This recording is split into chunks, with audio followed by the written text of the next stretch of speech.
Need another. I'll tell you what, we're going to get into that here. Let's get into these topics now. I've got a topic here, and I did it yesterday, and I want to revamp it here. Okay? And I want to revamp it here, and I'm going to call them the final five. These are my final five guys that I have for tomorrow night's draft. Hey, don't forget, on Friday, I'm doing a special 10 a.m. Eastern show because my daughter's graduating on Friday night, and I have to be there. So we are moving and doing an hour special show. That will be at 10 a.m. on Friday, just so you guys know. You think the Oregon Center goes to Dallas. I'll get there. You know what?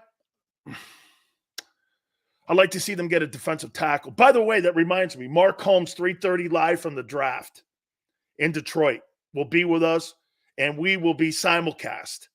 That will go on at 3:30. He's live in Detroit on location, so he will be with us. And please tell Mark Holmes you're not an Eagle fan. I'm not telling anybody anything. You tell him. Thank you, Barb. I appreciate it. Really cool. Mark Giggle segment. Hey, man. Martin, did they give Penei Sewell? Did they give him a lot of money? That's a Mario Cristobal guy. Sills Gardner Johnson patrolling between the numbers and believing you have help in pursuit should improve Bradbury's game. I agree. I do. I think he could have a bounce back season if they get better play out of that safety position and get more pressure. Get more pressure in the front four. I do believe that. Okay? I do. So let's here are my final five that we're going to go through here. And this is if you stay pat or guys in the draft that I would like to see the Eagles land on. Here are my final five. I'll tell you this, man. If I'm in a position to draft Brock Bowers, I am not passing on him. I am just not passing on him. I think he will make the biggest impact of any football player in that draft. Because you know why? It's the most unguardable position in the NFL because of the lack of talent at the linebacker position in the National Football League. The tight end position has become such a major force in the NFL that position is a coveted position. And I'm going to tell you something else here. Last year, I wrote this stat down about Kellen Moore and going into two tight end set. He's a fan of it. And he's been doing a lot of it as of late with two tight ends. So, I mean, Kellen Moore, he does love the two tight end set. And could you see him and Goddard running two tight ends? Can you imagine a two tight end set? You take the third receiver out of the room with that. You got Barkley and you got Devontae Smith. So this is what your offense would look like. Think about it. A.J. Brown, Devontae Smith, you would have Dallas Goedert at one end, and you'd have at the other end, you'd have Brock Bowers, and coming out of the backfield and running the ball, you would have Saquon Barkley. And if you put any RPO back in the game, how do you defend that? You cannot defend that. You could not defend that. You just could not defend that. Who are you covering? There's defenses in the NFL today that just do not have the personnel. Remember something, you're trying to make as many personnel mismatches as you possibly can. And when you have that scenario there, do you think the Cowboys have that kind of personnel to cover that? Absolutely not. I mean, the Giants? The Giants don't have that kind of personnel. They don't have, not a chance in hell. Washington? No, not at this time they don't. Not at this time, man. Okay? I don't think it would be incredible. It would keep defensive coordinators up all night. Greg, Yeah, because you're looking at mismatches all over the field. I don't mind replacing AJ for Bowers. Make it happen, Howie. Steve, the only person that's available that I would move AJ Brown for would be Patrick Surtain. That's it. I'm just not moving him for draft picks that I don't trust the general manager with. His drafting, especially in the first round, is atrocious. And they need help on defense. And he's not qualified to draft anyone on defense. He's just not qualified.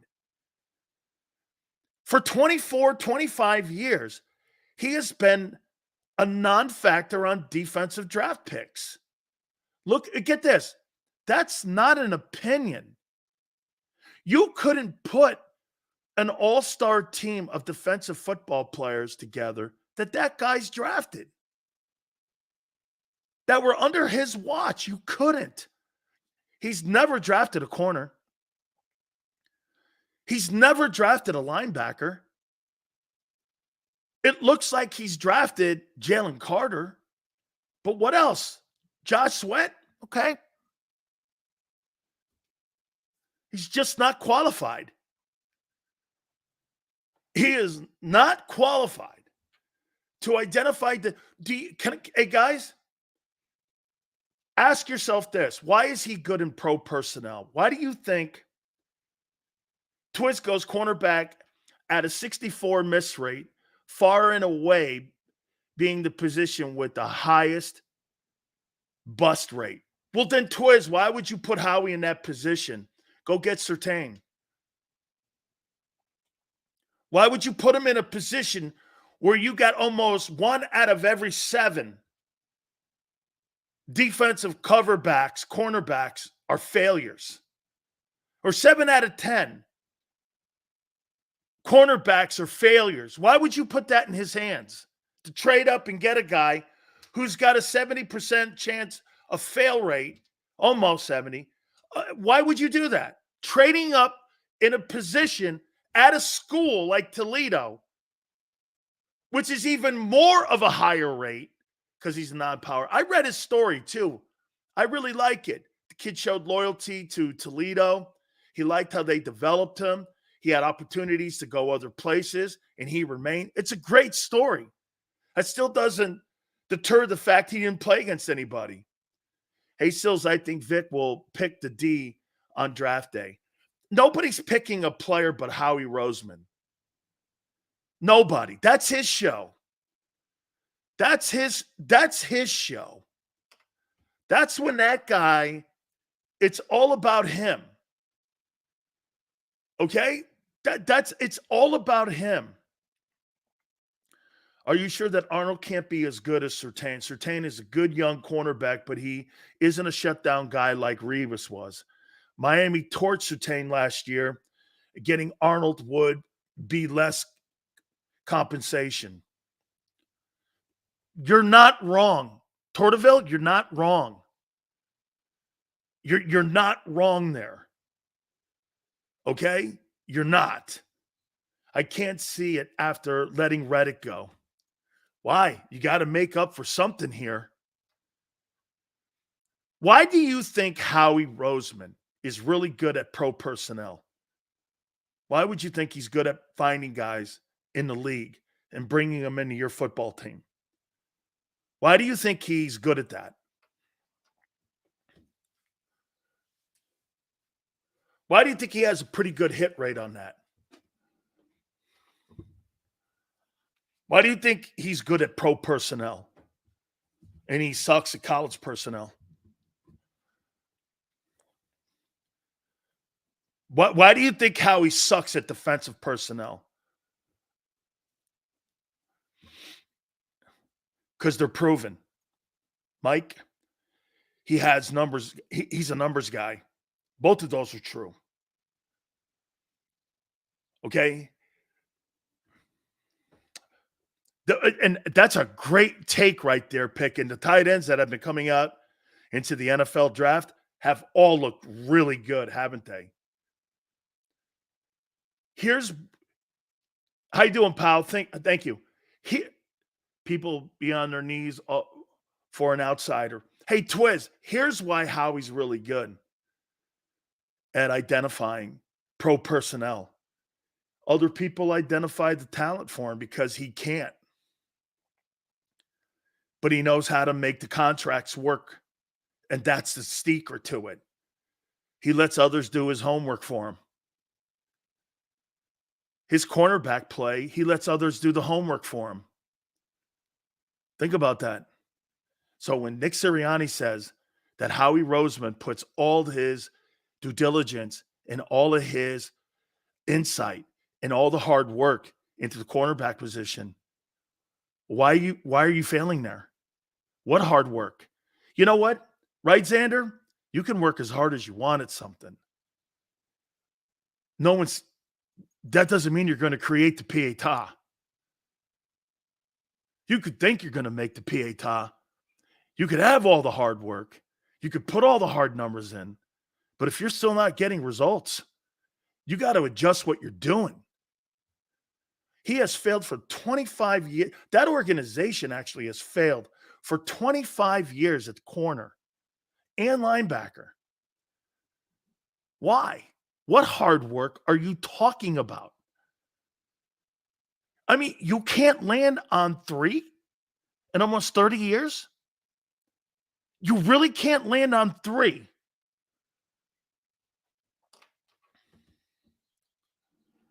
I mean, 3 guys. I got Brock Bowers number 1 on my final 5. This is the Big Sills final 5 for tomorrow night. I'd like to see them get Bowers. I think the best edge rusher in the draft is Jared Verse. I think the second best is Chop Robinson from Penn State. I think Talisi Fuaga, the offensive tackle from Oregon State. And to some of your likes, I got Teron Arnold. Now, listen, this kid Mitchell's got a great story. Really is. I'm not drafting a kid from a non-power 5. Not happening. Good luck, kid. Turn out to be a superstar pro. I missed you. But you'll be the only non-power 5 kid drafted this year and last year. Sills, day draft isn't going to. Hey, can we put up that super chat there, Xander, please? I want to get that super chat up. If remind me to get that up there. Xander, as soon as we can get that super chat up, I'd like to get it up. If I could, please. We'll get that. We'll make sure we get that up there, man. You did not even like Devontae Smith. And he was from the SEC. I don't like Devontae Smith because he was too small. Sills, the draft isn't going to matter because I really think Fangio stinks. So these picks may be in vain as well. You already see it and them giving up of Reddick. I don't know, man. I mean, look, Vic doesn't have a superstar resume. There's not a ton of accomplishments on it outside of numbers and being, around the top 10. But there's no championships around his name. With you on the non-power 5, I'm not sure what you're talking about. I played at a football factory. Let's see here. Sauce Gardner was in a non-power 5, and he's turning out pretty good. Yeah. He's not Patrick Surtain, though. Sauce is a good player, man. He looks like he's a fine ball player. Cincinnati? Absolutely. Luke Finkel coached him. Great player. Congratulations. Okay? Good luck. Take him. At a highest turnover rate or bust rate is the cornerback position. Now you got a non-power 5 guy added to that. There's a 70% chance he sucks. Do you understand that? There's a 70% chance he sucks. Draft him. And with Howie drafting, it's got to be 75% because he stinks so bad at it. Howie's got a 75% chance of failure if he takes the kid from Toledo. And he thinks that he's going to land on something he hasn't landed on in 25 years.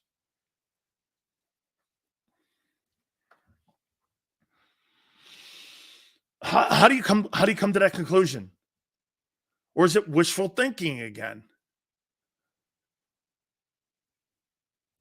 Right? There's a 75% chance all the quarterbacks suck. Hey, you want to hear something crazy? Check this little nugget out. Get this. To your point on the quarterbacks, 4 of the 5 quarterbacks drafted in the first round of 2021. Did you hear what I said? 4 of the 5 quarterbacks drafted in the 2021 NFL draft all have been traded, or all but one have been traded for a third-day draft pick. Third day, late rounds. The equity that 4 teams gave up in 2021 is now worth a 7th rounder. You went from having you went like the Jets. You went from having the 2nd pick in the draft and turning that pick into a 7th round pick inside of 4 years. 3 years. Inside of 3 years, you turned a 2nd pick into the 7th round pick because you overestimated and overvalued Zach Wilson. That, to me, you talk about absolutely. I look at these quarterbacks and I go like this. Says, is there anybody in here like? I go, I kind of like Jaden Daniels. The rest of them, I don't.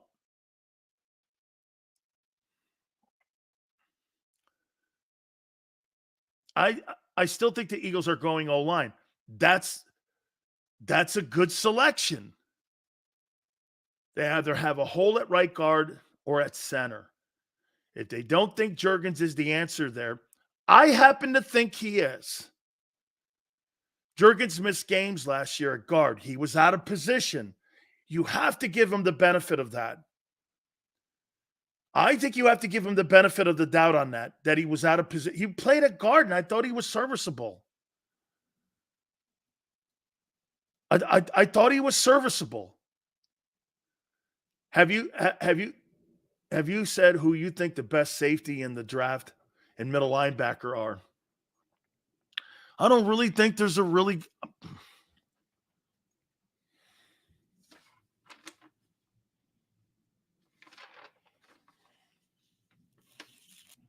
I don't think there is a great safety.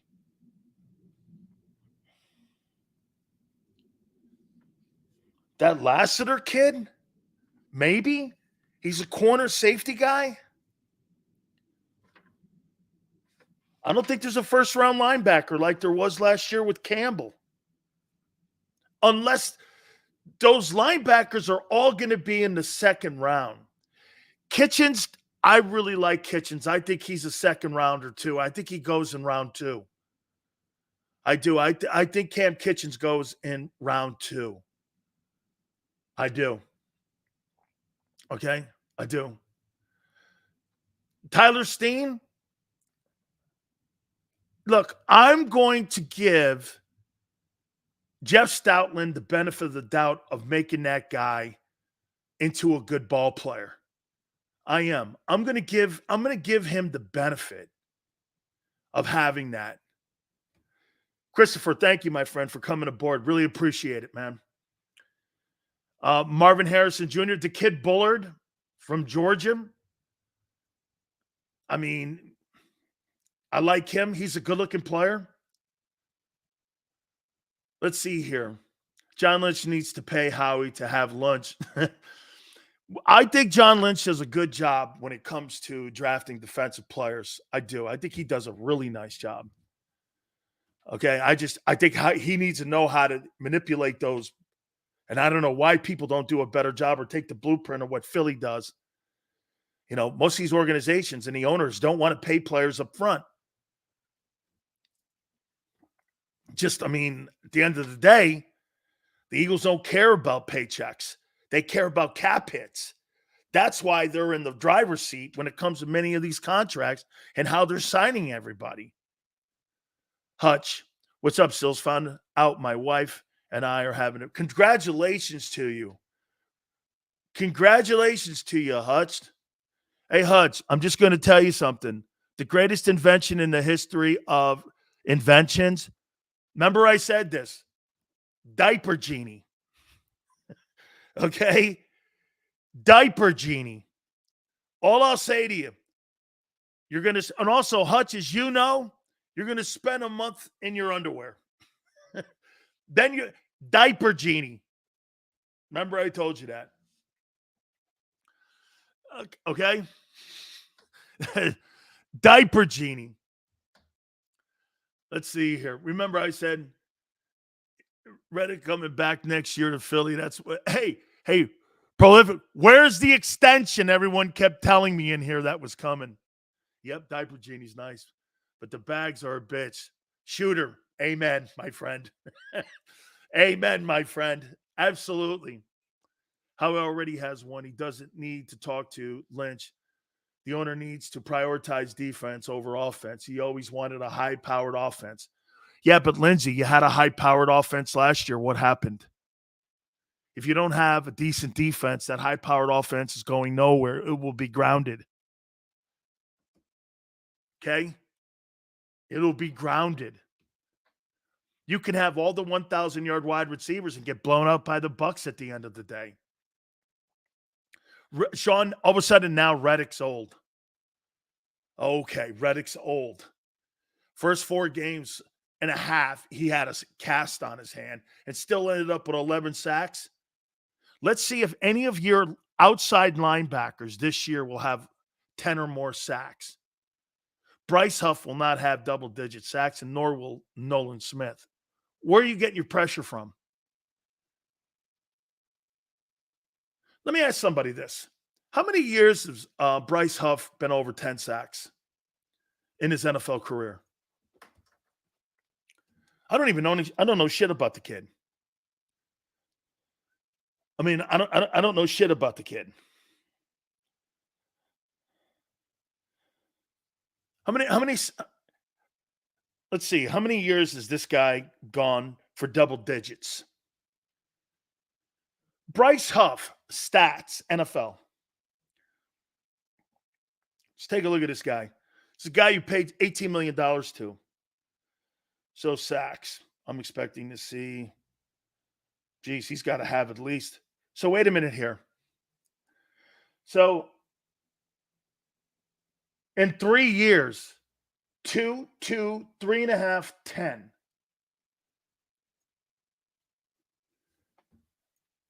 You paid $18 million for that?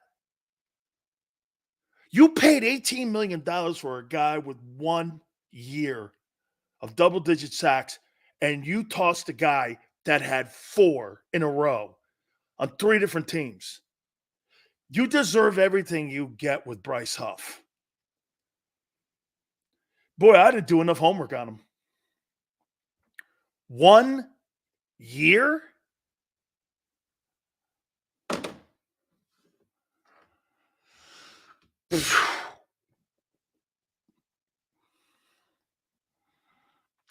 Good luck to you, man.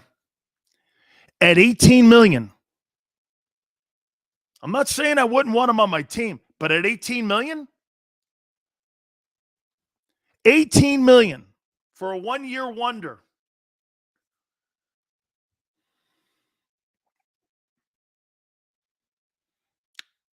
Okay.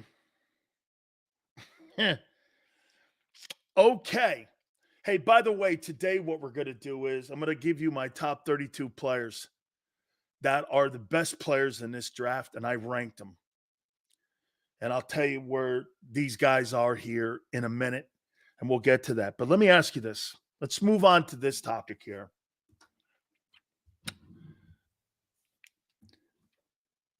If you're within distance of Bowers, do you take him?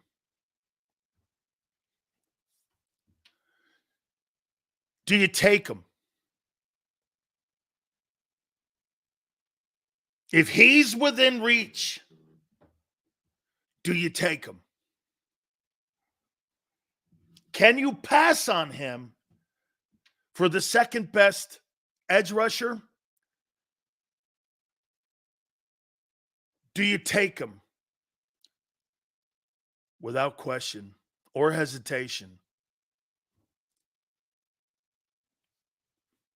I absolutely do. Absolutely. So if the Eagles look, I think the cornerbacks are smokescreen for Bowers. Could be. You're thinking like a good GM there. Verse is somebody I'm interested in too. Okay? Verse is somebody I'm interested in too. Verse, but Bowers is a game-changing guy, man. And you're not wrong, Troy. I would love to, but too many needs on defense. That's a luxury pick. But you know what? Outside of Verse, Troy, I'm not doing that unless I get and go after certain. I don't think there's a game-changing defensive player in this draft. I just don't. Tight end is a cheap way to get an elite receiver, but can he block? That is something I hadn't thought about. Lindsay, you are on to something there. The tight end position is valued as much as the wide receiver position, except in salary. You don't have to pay the tight ends the $30 million because that's not their number and their market value. It's a brilliant idea. When we win the draft, give us a fly, eagle, fly. How do you know you win the draft? You haven't won a draft in 2 years. How do you know you won a draft? You won't know that for 3 years. When you win the draft, on Monday, they won't even have their Eagle helmets yet. What are you talking about? Win the draft? Win the draft? Trade for Surtain? Hey, okay. That I will do. You trade for Patrick Surtain and you get him, I'll give you a fly, eagle, fly. You draft Teron Arnold at 22, I'll say, let's see what happens. Anthony goes, Brock Powers would actually improve the offense. Hey, isn't it funny, Anthony? The tight end position has more impact on Jalen Hurts' success as a quarterback than any of those two 1,000-yard receivers have. He had a really fine year in 22, but it was mostly because of his running. And when they asked him to be the passer, how come he was down and everyone else was up? I still don't get that answer from you guys. I still don't get that. Everyone around him had a great year except him. How's that possible that the quarterback has the worst of all the players that had career years? It's still something that can't be answered. Not all, but 22 Goddard was on pace for one. He was on pace. Okay? He was on pace. He was on pace. And hey, for me, I'm not passing on Bowers. I'm just not passing on him. He's the best. 22 Goddard mismatched every defense. He sure did. And he was out a lot last year. You notice too, Anthony, the last 2 years, he was out in stretches, like in a stretch run for the team to try to win either home field advantage or the NFC East. I can't build an offense around a guy that I'm not sold is going to be there for 17, 18, 19 games in a Super Bowl 20. You know what I mean? He's got to be there for me. Jets will pick Bowers. That could be. That could definitely be that he could be taken there. Because he could not use the middle of the field. That's why he had an 8 quarterback rating there. Hurts makes no one around him better. Don't say Smith and AJ. They're already studs. Get this. Think about what you're saying there too, Crowley. Jalen Hurts is not making them. Get this. Jalen Hurts is making them better, but not himself. Crowley, is that what you're saying? Last year, Jalen Hurts made everybody around him better but him. Is that a fair comment? Is that fair? Second in turnovers? Horrible against the blitz? I mean, Hurts has one down season with a coordinator, and suddenly, what do you mean, Eagle fan? He's only had 3 seasons. All 3 have been different. 21 was nothing really. 22 was great. 23 stunk. You make it sound like this guy's been consistent for like 5 years. He hasn't done anything consistent. The only thing he's been consistent at is being inconsistent. I'm just telling you. I mean, this year here is going to tell us a little more. Which is he, 21, 22, or 23? Or will it be a whole completely different 24? Another guy. If it's a different season than it was than 23, 22, 21, and you still aren't getting results on winning, what are you getting here? What are you getting here at $50 million? It was a bad year. Get over it. Okay. I see why you put a lot of talent around him. You have to. That's why Bowers, if he's sitting there, Jalen's not garbage. I'm not saying that. I'm not saying that at all. I'm more like with Flexen. I think he's on notice. Hey, look. Hey, Flexen, how come you're the only one and one of the very few guys are one of the very few people that will admit it, that the Philadelphia Eagles paid Jalen Hurts too soon? Why are you the only one that sees that? Flexen, why are you the only one that sees that? That they paid him too soon?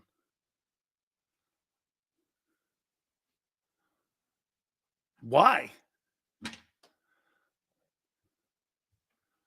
I mean, they paid him too soon. By the way, I'm not saying not to pay him, but you paid him too soon. 1 year doesn't make you $250 million. Only in Philly for him. And you're still putting talent around him.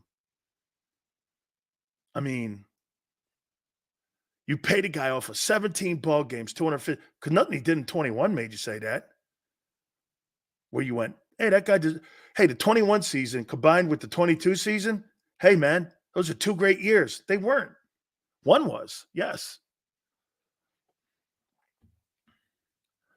Sills, I keep it realer than than anyone in this chat. Well, it's because you'll disagree with me too, Flex, and not, you're not a yes man, and you don't sit on one side of a fence just to make a point and scream for 4 hours. That's not who you are. That's why we have dialogue. Okay? People who are standing on anthills like Joey Bag of Dicks and them kind of guys wanting me to notice them, that ain't going to work for me. Okay? Yeah, Flexing. Joey Bag of Dicks, man. I mean, He's all good.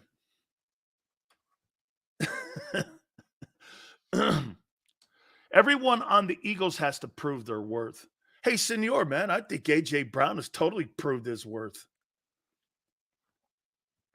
I totally think he's proved it. I'll tell you this, man, he's a better football player in Philadelphia than he ever was in Tennessee, and he wasn't wrong. He wasn't wrong. The only consistent thing during his bad season was Nick Sills, right or wrong. I have to say right, but then tell me this, Prince. Once again, everyone had a great year on offense, except him.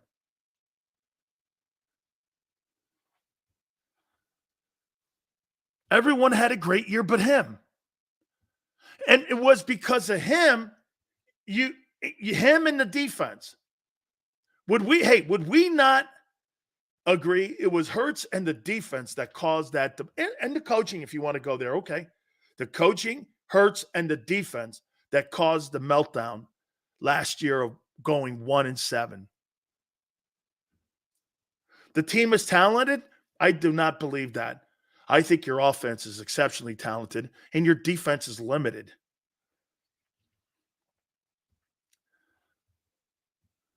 How can Hurts get the OC fired and get guys paid? That's what I don't get. Devontae Smith got a contract extension. A.J. Brown looks like he's going to get extended. Mulata got an extension. Landon Dickerson got an extension. I'm like, how come everyone got paid? And then the OC got fired and the quarterback had a back year. I mean, I don't understand that. OC got fired and the quarterback didn't have a good year, but everyone else got paid. How didn't the coaches help those guys get paid too?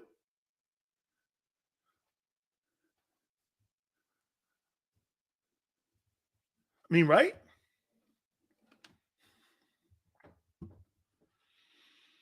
I mean, we are in better shape with the quarterback position than the horrible BS, completely better than the New York Giants. And to some extent, you could be even equal or better than what's going on in Dallas with Dak. There's one thing that you can always say something about with Jalen versus Dak. He has gone farther. He has gone farther. I mean, the Buccaneer game was arguably his worst football game he's ever played. It was like his worst football game he's ever played was that Buck game. So,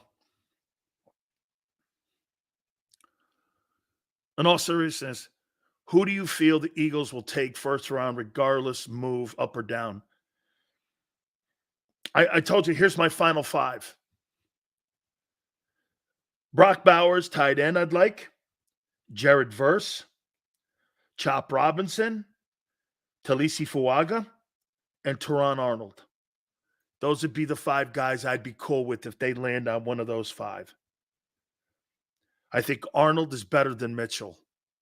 He may not be the talent, athlete, but Nolan Smith is a better athlete than what Joey Porter and some of those other guys were, and some of those other guys that were at the combines.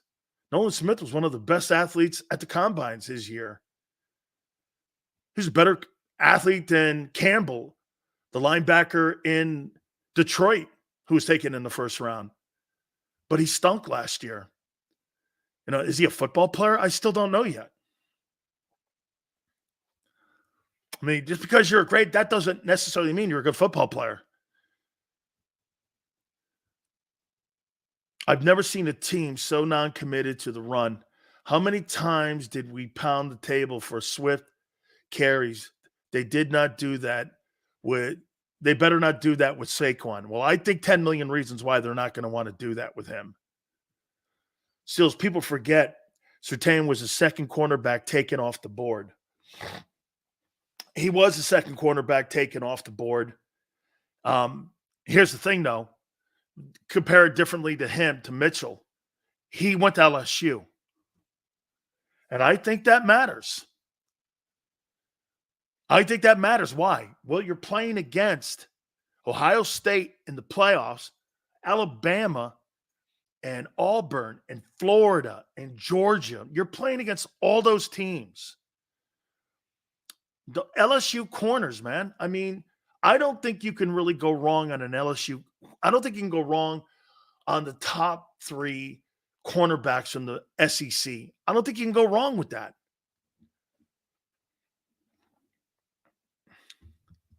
Look at DB, who played better, Hassan or Nolan Smith. It was 31-9. Who played better? I don't know. It was 31-9. That's right. Surtain's a Bama kid, not LSU. Thank you. That's right. That's right. He's a Georgia guy. Here's another guy, right? Think about that. So in the last couple of years, Nick Saban has put out Patrick Surtain and Will Anderson on defense. That's pretty damn impressive. Those are really good football players, man. Really good. Oh, excuse me, 32-9. 32-9. Nolan Smith played better than Hassan Reddick, who they were dropping in coverage. And he bitched about it, and they moved him out for it because he complained. Now I know why Jalen Hurts doesn't have the balls to say anything. He doesn't want them to lose faith in him, because it seems that if Doug Peterson has a comment or says anything, or Carson Wentz or Hassan Reddick or anyone has a bitch about something, they move you. Imagine that. Here, let's make this even more transparent, Xander. So if you say anything negative about your football team or your general manager being a CPA, or you'll have someone call my bosses because they don't like the way I characterized them. Okay? And if Hassan Reddick complains about being dropped in coverage, what do? They move him. If you have a conversation about personnel or coaching hires, you fire Doug. I mean, you think there's any coincidence to that kind of behavior? That if you have any questions on the Almighty, that they come up with manufactured reasons to try to bully you and do shit to you and say shit to you or move you? Talk about insecurity at its highest. Roseman and Associates, man. Don't say any shit towards them or they'll eliminate you. I mean, very simple. Look at that. They got so mad at Hassan Reddick, they didn't even get anything back for him for like 10 years. And you traded away, he was your best player. They didn't even care about it. But because he bitched and complained, they got rid of him for nothing. They didn't care.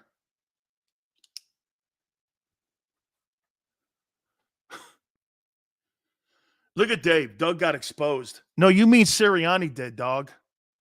How does a coach go to 3 straight playoffs and a Super Bowl and have to beg for his job on his hands and knees in front of King Laurie?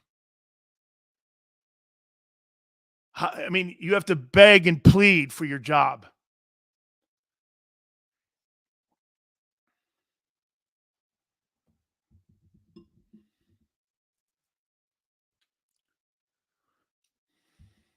Doug is not only better, and look at Sean.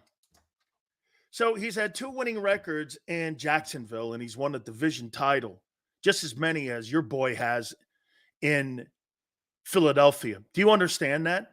Doug Peterson has won just as many division titles as your boy has, with better talent, and he's the Eagles, and that's the shitbox Jags. And you're trying to compare organizations on what Doug is doing versus your guy? Your guy's got a loaded team, and can't do shit with it. That guy's got to pick up the mess of Jacksonville itself and Urban Liar and all the PS stuff that's down there. He's trying to change a culture. Doug was the culture in Philly. Hey, that's right. Doug delivered you a Super Bowl. What has Nick done again? Oh, I forgot. That's right. He is a fan portraying himself as a head coach.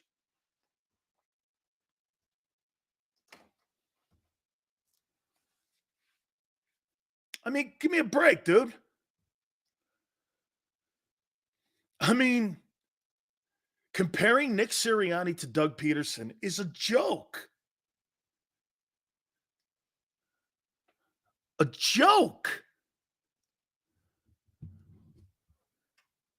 Think about that. If Doug Peterson had won and gone to 3 straight playoffs and had his Super Bowl in there, Howie Roseman would be fired. Howie couldn't let Doug get back on rails again because he'd be out or limited power. You understand that was a power struggle that cost you the Super Bowl in 22.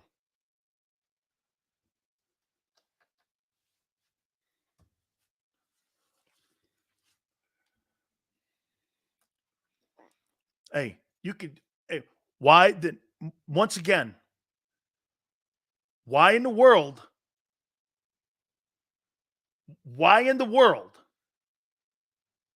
would a guy who's been to 3 straight playoffs and a Super Bowl have to beg and scream for his job and walk around on the owner's office on his hands and knees to beg for his gig, to keep it, if they had faith in him?